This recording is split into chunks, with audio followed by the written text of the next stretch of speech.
Hello, my name's Liz Robson, and I'm a self-employed entrepreneur, or at least that's what I am now. I've been asked to make this video to tell you how my career brought me to this point. I hope you enjoy it. I left school at 18 after A-levels, as I lived in England at that time.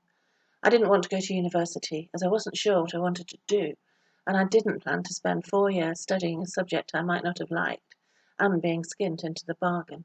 Really, I was just desperate for independence and a car, so I knew that I needed a job. Since I was 11, I'd worked in our local village shop and I'd always done loads of babysitting. And then when I was 16, I worked as a waitress in the local pub, and at 18, I worked behind the bar as well. So I was used to being in front of customers, handling cash and mental arithmetic. I'd strongly recommend that you get a part-time job if the opportunity comes up. It may not be in the role that you see as your future, but you will learn a lot, and it will all help you, whatever profession you take up later on. The simplest skills of customer care can be applied in so many settings and at every level. Don't underestimate them. I got a job working in a community centre running youth clubs, lunch clubs for elderly people and play schemes during school holidays, occasional events too. I enjoyed it, but I would have needed a professional qualification to take it further and advance through the salary grades. I did enter a national business competition though, with a business plan for childcare provision for working parents. Strange as it sounds now, this was the mid-1980s, and not very many women worked full-time, so childcare was much less of a need then than it is today. I came third overall, and although I didn't set up the business I planned for, a colleague did, and she ran it successfully for many years. Perhaps that was the start of my ambitions to run my own business. I moved on to an adult education centre in a deprived area of the Midlands of England, helping women to return to the workplace after bringing up children, and helping others to prepare for job interviews, write their CVs, and compose good job application letters. It was satisfying, and it could be rewarding and frustrating in equal measure, but it did allow me to take various training courses which enhanced my employability. Don't think that your education automatically ends the moment that you leave school or university. Most employers will train you or will send you on continuous development programs, just so you can keep up with the latest methods or regulations that apply to your role. It's good and it's well worth doing. I moved to Scotland aged 24. It was a love thing and still is, but it meant leaving my career behind and starting again with no contacts or links to employers to pull on. I did a number of office roles which were fine, and then I moved to Speyside. So I applied to 4 large local employers to see if they had any vacancies for me. It's always worth doing that, even if there's nothing advertised. It shows initiative and it saves an employer a lot of hassle if they're vaguely considering a new job role and someone promising appears out of the blue. Don't be afraid of approaching them in that way. It's generally very well received. I landed at the Craigellachie Hotel. Their head receptionist was about to move south, and my letter arrived at the perfect time. I had no experience of hotels, but I knew something about hospitality from my pub job, and I was used to being customer-facing from my teenage roles.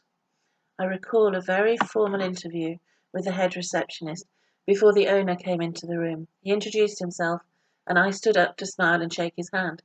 He was lovely, and he just asked me if I could smile like that all day. I said I reckoned I could, and he offered me the job there and then.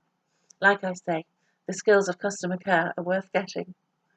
To cut a long story short, as a receptionist at Craigellachie, I met a lot of people from the whisky industry, and when J&B Whisky took on Drumure Castle in 1995, they asked if they could take me with them to be their deputy manager there. Again, I was selected because of my customer skills, not my qualifications. That role grew and grew, and I went on to spend over 20 years with the company which would go on to become Diageo. I was part of their global marketing department, arranging visits to Scotland for customers, distributors and media groups from all around the world. I managed a team of between 6 and 8 people, and our annual turnover could run into many millions of pounds. In our busiest year, we brought over 10,000 people into Scotland, and would regularly have over 20 groups somewhere in the country at any one time. By that point, we covered the whole of Scotland. We had over 100 different whisky brands, as well as Drumure Castle, and we also owned the beautiful Gleneagles Hotel. We arranged events on luxury trains, on yachts and sailing boats. We put marquees up on beaches, halfway up mountains, and we used beautiful castles and stately homes right across Scotland. We used top restaurants, supercars, helicopters, and sometimes speedboats to move people around. It was a great job, and it gave me some unforgettable experiences and the opportunity to meet lots of amazing people from all around the world, as well as to travel a little bit myself. The downside of that? Well, there was a lot of pressure.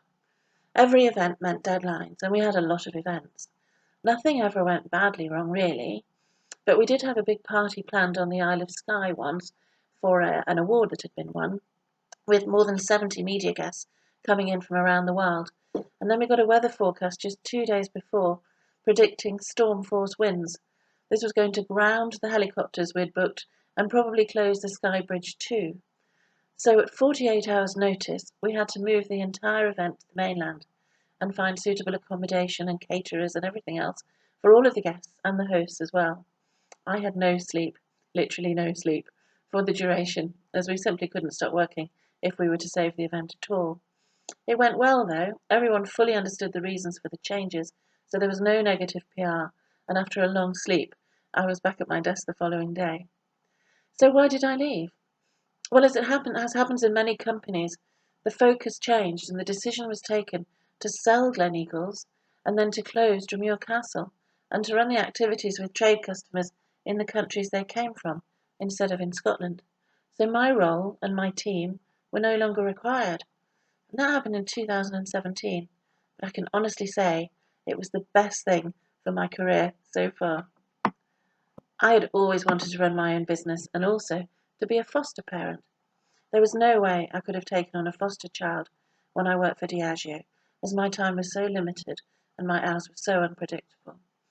I'd also been watching the rise of Scottish gin in Scotland, and I knew that my knowledge of the whisky industry could somehow be applied to gin and to tourism, so I decided to progress in that direction with a view to setting up some sort of company using my existing skills. Redundancy means that your employer has to compensate you for ending your job with a payment. It's based on the length of time you've worked for them and on your salary too, and it should reflect the fact that it's not your fault, i.e., you've not underperformed and been fired. It's because of a restructure or a change in the business focus. For me, that gave me enough money to mimic my salary for a good while, and so I had time to research my new business options and to train as a foster carer, which is what I did. I also set up a property I owned as a holiday cottage, so there was some painting and decorating to be done too. I certainly wasn't bored, and every day brought new things to discover and explore. Working for yourself, though, is so different to being employed, but I love it. I'm generally excited on a Monday morning to get stuck into the tasks I've set for myself, and I'm often still happily engrossed when my husband comes in looking for his supper. I operate in the way I feel is right, which means paying suppliers promptly, only taking on work I know I can deliver well, and being true to my conscience in everything I do without compromise. It also means, however, that I'm responsible for everything, from accounts to insurance to payroll to sales and marketing, recruitment, legal things, everything, including filming this. It's a steep learning curve, but I've had lots of help and support from local business owners, training from Business Gateway and other government agencies. There's a lot of help out there for new business startups like me. My business launched just before lockdown, which wasn't ideal at all.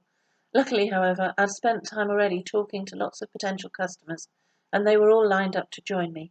So I decided just to keep going, paying for everything myself meantime, until I was able to relaunch. I'm pleased to say that that's now happened, and I've had a very positive response from everyone, and sign-ups are happening again.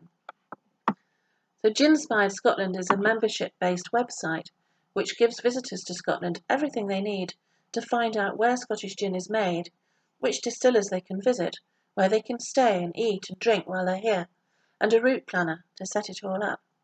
It's completely free for visitors to use, but to have your business information on the site, you need to buy annual membership from me. As there are several hundred potential members, though, the fee is not too expensive, and most people are happy to pay it for the business income they get back in return. I employ one other person at present, with an occasional consultant for projects as well. We both work from home, so I've no premises to pay for, and we both work completely flexibly, so we can work around everything else we have going on. I don't have to start at 9 or finish at 5. I can start earlier or take as many days off as I wish, but I usually find that I actually work more hours than I ever intended to because I enjoy it so much. But I can put the dinner on or walk the dog or have groceries delivered all during my working day. It's great. But the most enjoyable thing of all is seeing my idea transforming into a viable business which is beginning to make money. That's far more satisfying than creating events for the benefit of someone else, and I still get to travel all around Scotland for research purposes and to meet with lots of really interesting people. I already have plans to expand my business in the next few months, if time allows, so watch this space. So as someone who's worked for many years, my advice to you is to take advantage of the opportunities you're given, even in your first jobs, as they will all teach you something. Develop your people skills if you have them, and don't necessarily believe that what your career begins with is all it will ever be. Try to find something you enjoy, as it won't seem like such hard work, and you'll be able to do it even better. And if you don't love it all, concentrate on the good bits and enjoy them as much as you can. As you can see, I've had a whole list of different jobs, and each one has taught me something, which has now allowed me to fulfill my business dream. I wouldn't have had the skill set to do that at 25 or even 35, but now I reckon I do.